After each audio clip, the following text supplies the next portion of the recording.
Oh, welcome back.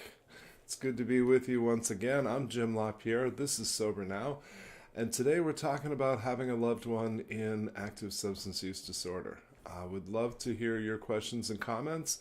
Just write in on any of the streams that we have going today. If you haven't already been over to Sober Now's Facebook page, head over there, give it a quick like. You'll get notifications about future live streams and other content that we're creating. And yeah, let's just jump into it. So, having a loved one in active addiction is heartbreaking. It's incredibly stressful. It's anxiety producing. It is an exquisite form of powerlessness that most of us struggle with a great deal. It's heartbreaking. And I think so much of our experience really is about the nature of the relationship with the individual we know. At this point, substance use disorder is so rampant globally that all of us know people in addiction. We know people in recovery from addiction, and we may not know it, but your coworkers, acquaintances, certainly friends, family members, partners. The most common form that I end up interacting with are people who have adult children in active substance use disorder. Oftentimes, folks who are raising their grandchildren unexpectedly because of the devastation that addiction has caused in their family. I'm at a point where I cringe every time I hear from the families that my children grew up with. It's usually it's an occupational hazard, but folks reach out to me because their loved ones are struggling. And I'm happy to share what I know, but the messages that I have to give people around being an affected other, which I've always hated that term. Having a loved one in active addiction is how I usually refer to it. Affected other just feels like a very cold term. It doesn't even begin to capture how difficult that experience is and how it tends to overshadow so much of our lives with so many unexpected consequences. So, there's a lot to unpack here, and I'll start with noticing patterns. Substance use disorder is oftentimes intergenerational. We see it passed on from our family of origin to ourselves, to our children, and being well aware of that, educating yourself around addiction. It surprises people, but sometimes folks who have never experienced addiction, I'll encourage them to educate themselves, not just about addiction, but about recovery as well. And we'll talk a lot more about that. But if you've never experienced the literature of 12-step programs and fellowships, I recommend them highly. I'm very biased. I see enormous value in 12-step programs in terms of just changing your life for the better, whether you've experienced addiction or not. There is always a loss of perspective that goes along with having a loved one in active addiction. A counselor might refer to it as the fishbowl effect. If you ask a fish to describe water, it can't because it's surrounded by it. It's what it knows. There is a tendency when we have a loved one in active addiction to simply put our entire lives on hold. There are so many moments in life where it feels like the world should just stop. Usually we associate that with some tragedy, the loss of a loved one, or when things just change dramatically, as they have so much for us the past couple of years. It feels like everything should just stop, and of course it doesn't. The world keeps turning, things keep happening. But sometimes we make the mistake of putting our lives on hold. This is very common for those of us who have loved ones in active addiction. Metaphorically, and literally, actually, we kind of sit on the edge of our seat and we stop doing things that we love doing. We stop taking good care of ourselves, and we just wait nervously for the next shoe to drop. We wait for the next phone call. We wait for the next bad piece of news. We wait for the knock on the door. We wait in fear that today might be the day that our loved one overdoses. Today might be the day they get arrested. We fear for their children. We fear for so many things. And one of the biggest unintended consequences that comes oftentimes with having a loved one in active use is that we stop nurturing all of the relationships in our lives with people who aren't in active addiction. We isolate ourselves, we withdraw, and sadly, very often we're ashamed to have a loved one in active addiction, and it's heartbreaking to me. But one of the questions that I most often hear, especially from parents of adult children, is where did we go wrong? What mistake did we make? What did we do that caused this to happen? And of course, that's not how it works. First of all, our responsibility to our adult children shifts dramatically as they move through adolescence. No one is responsible for another person's addiction. No one caused it. As my friends in Al-Anon say, we didn't cause it, we can't control it, and we can't cure it. What we can do is oftentimes very little. When we talk with professionals, they're going to advise us against enabling. And this is an especially hard thing to consider because enabling almost always feels like the right thing to do. There are many ways in which enabling gets defined. The one that I embrace is whenever I protect someone in substance use disorder from the natural consequences of their actions, I am enabling them. This is oftentimes subtle. To protect a loved one just comes very naturally. It feels like the right thing to do. And yet, sadly, I have only ever found two things that lead a person out of active addiction, and they are suffering and a spiritual awakening. And the spiritual awakening almost always comes after a person has suffered extensively.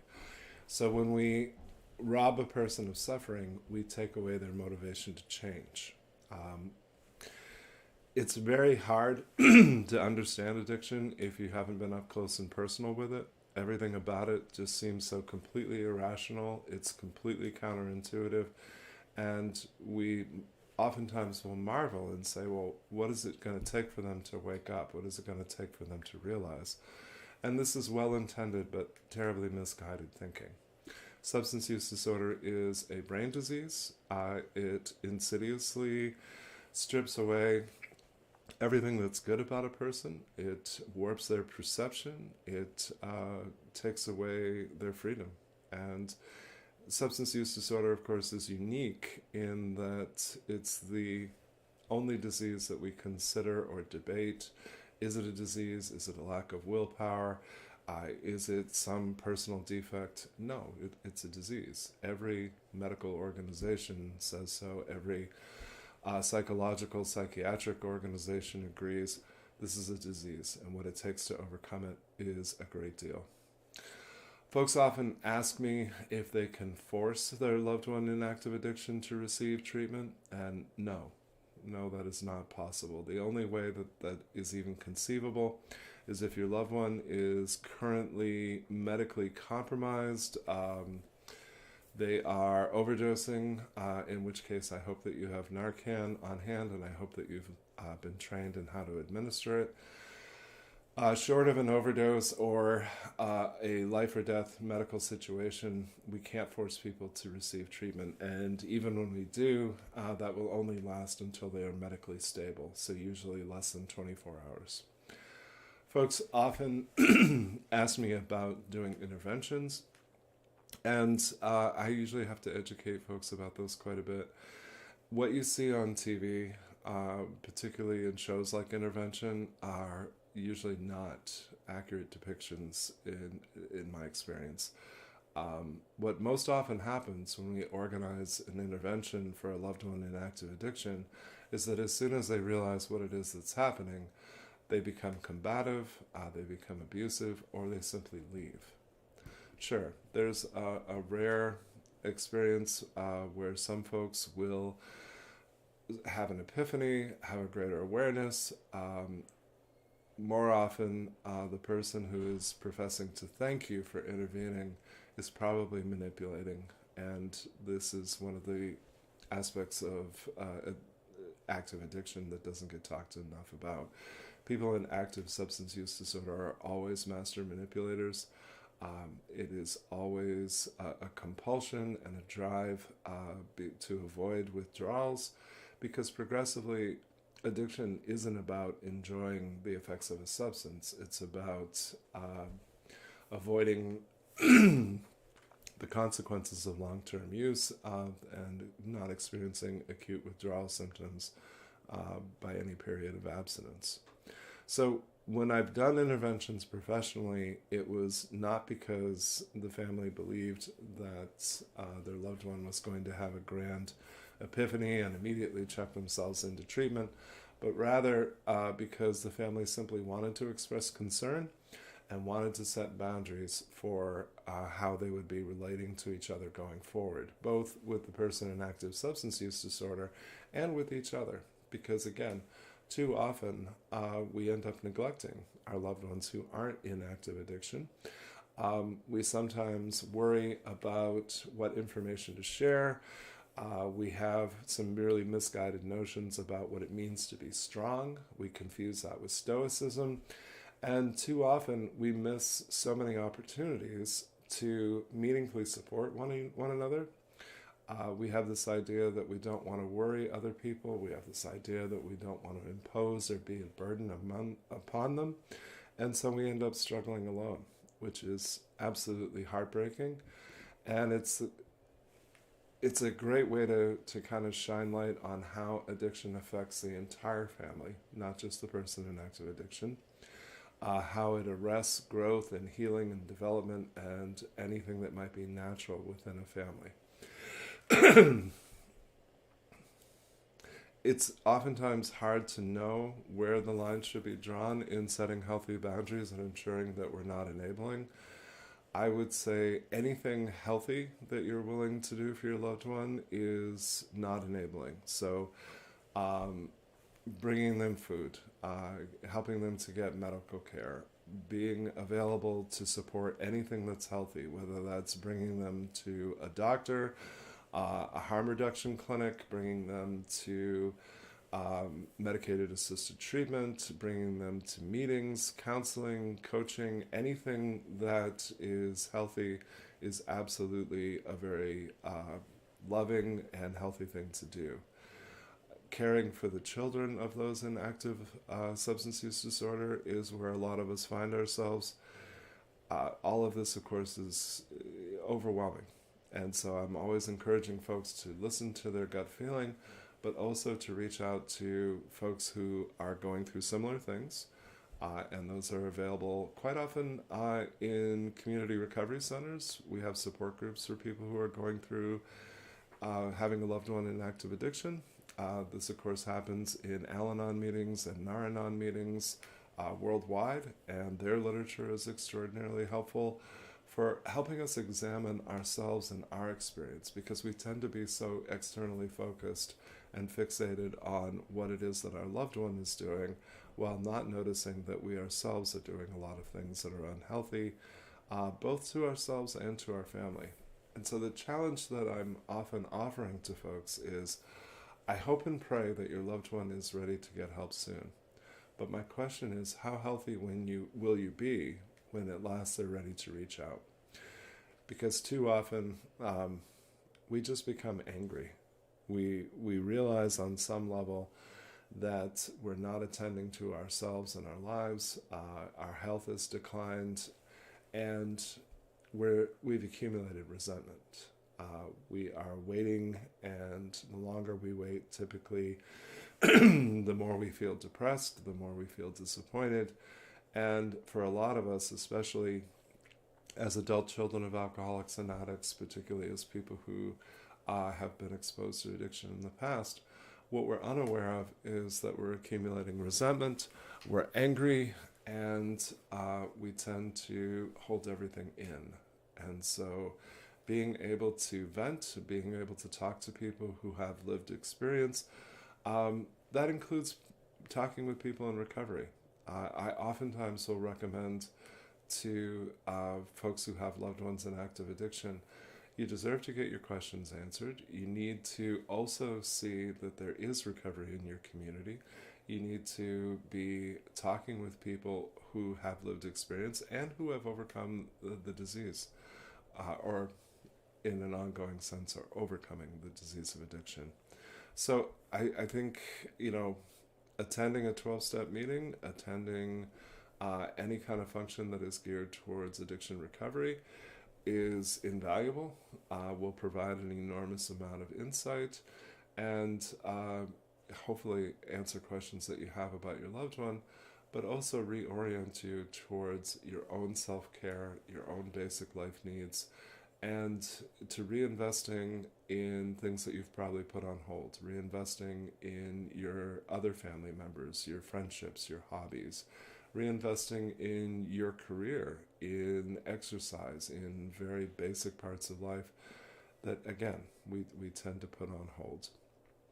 I'm a big believer in taking action, and while we're waiting, potentially the question becomes, what do we do while we wait? I always want to encourage folks to become a recovery ally. My friends who are Q+ have done a wonderful job of helping others to understand that even though you might not identify as one of us, you can be an ally to us, and there are countless ways in which you can do that. Being a recovery ally means being informed and educated about the disease of addiction, but it also means being informed and educated about recovery and what it looks like and how very many pathways there are to it. It means things like learning about harm reduction and learning about what you can do as both whatever your relationship is with your loved one, but also what can you do in your community. Can you become involved in a local recovery movement or local recovery center? Can you become someone who advocates for change, particularly at the municipal and state levels? This is more dire than it's ever been. Unfortunately, as bad as rates of addiction and overdose were prior to COVID, they've increased significantly over that time. So the need for detox services in your community, the need for access to basic life needs, housing, employment, food security, all of these things are especially vital and completely conducive to recovery. When folks don't have their basic life needs met, it makes achieving long-term abstinence or any other form of recovery all the more difficult. So I hope that you will become educated. I hope that you will take excellent care of yourselves and your other family members and friends. I hope that you'll have conversations about how hard this is and allow yourself to be meaningfully supported. And of course, I hope that you'll connect with me. Jim@sobernow.com is the easiest way to do that. Would love to be a resource for you, answer questions for you. Would love to have you check out Sober Now's YouTube channel. Hundreds of videos there on many different aspects of addiction recovery, completely free. And the exciting news that we just announced recently is that our site, sobernow.com, is now completely free for membership. We've decided to just make this widely available. In light of exponentially rising rates of addiction, in light of mortality going up year after year, we want to make something available to folks that is completely free, widely accessible, no barriers whatsoever. So Sober Now has 2 home study programs. The first one is for recovery from substance use disorder. It's a 28-day program. It can be done at your own pace, done completely online and with complete anonymity and confidentiality. The second program is for affected others, for people like me who identify as having loved ones in active addiction, and exploring and learning about substance use disorder, but focusing on how is it that we care for ourselves in the midst of this, how is it that we care for our loved ones as we go through this, and how can we do this in the most healthy way possible. So very excited to be offering that resource completely free, no charge, no leads, no nothing. It's just yours for the taking. Please avail yourself of that. And if you're connected to people who would benefit from it, please share that resource with them as well. Please take excellent care of yourselves, and I'll look forward to talking to you